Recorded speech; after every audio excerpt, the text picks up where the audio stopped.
இந்த ஜானபுரத்தில்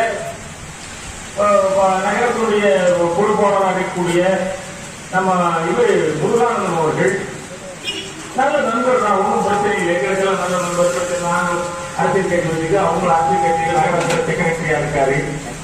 அதுக்கு என்ன பிரச்சனைனா பணத்தின் மேல நிறைய மோகம் வந்து நம்ம டாஸ்மாக் மூலிகளை போய் மிரட்டாரு.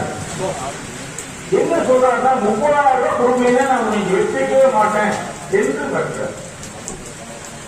இது என்ன சட்டத்தில் இருக்குது, என்ன விதி இருக்குது, என்னென்ன புரியல.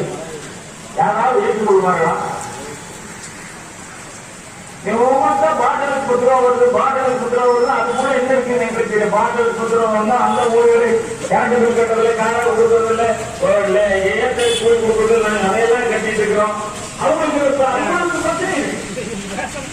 நீங்க அது கூட பல பிரச்சனை இருக்கு. நாங்க உள்ள போறதுக்கு ஆத்துக்கு போடுறது நான் திரும்பியும் கட்டுறது எங்களுக்கு என்ன என்பது தெரியாது. அது கூட பல பிரச்சனை இருக்கு. 10 ரூபாய் வாங்கினே மாநிலம் கூட நடக்குது. என்ன மந்திரிக்கு தெரியாதா, அதிகாரிக்கு தெரியாது, எல்லாத்துக்கும் தான் தெரியும். தெரிஞ்சதான் நடக்குது.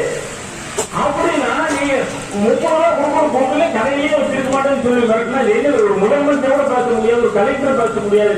யாருமே பேசாத வார்த்தை நகர செயலாளர் பேசினால் இது என்ன நியாயம் என்று நாம் கேட்டு விரும்புகிறோம்.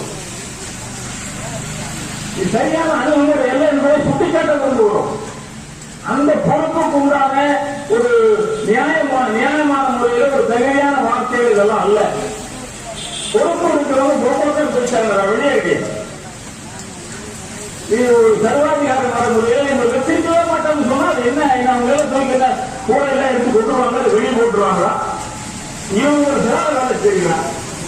இன்னும் நிரந்தரப்படுத்தல, நிரந்தரப்படுத்தல சரியான சம்பளம் என்பது கிடையாது. இது 5 ரூபா 3 ரூபா 2 ரூபாய் கால ஓட்டிட்டு இருக்கு.